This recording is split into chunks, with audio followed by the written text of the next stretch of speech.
ndinoshama misi yesengerwa rudo rwaJehovha zvotanga tiri kungawai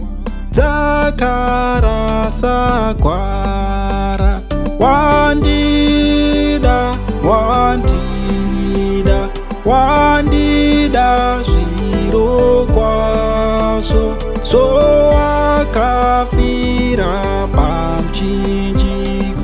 kuponesa ini ndinoshama ngezvirwadzo zvake Kristu pamuchinjiko nemazwi ake akanaka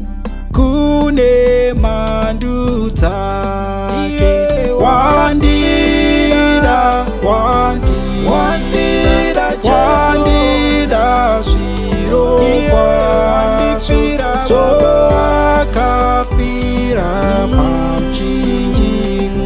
kuponesa ini ndinoshama zvengekuti Kristu wakafira mhosva dzainga dzisi mhosva dzake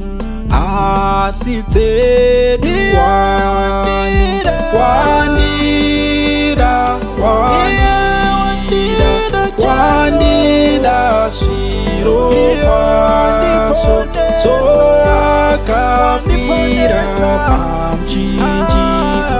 kuponesa ini wandida wandida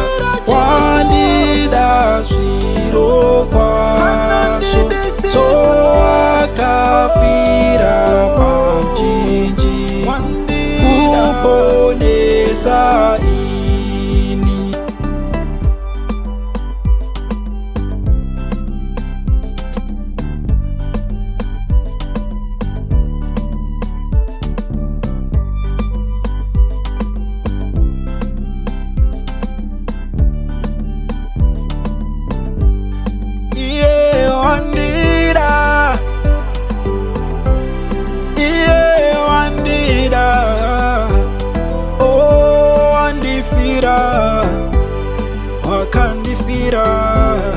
wakandifira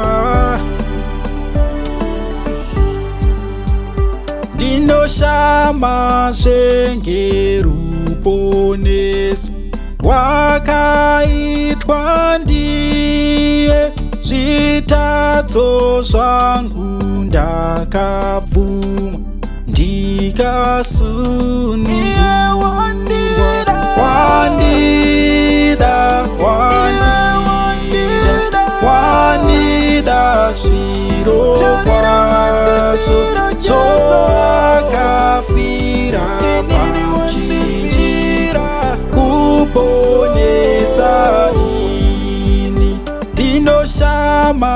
kuti muponesi wakafira ini ngekuti handifaniri kuponeswa wandida wandida zviro kwazvo zvowakafira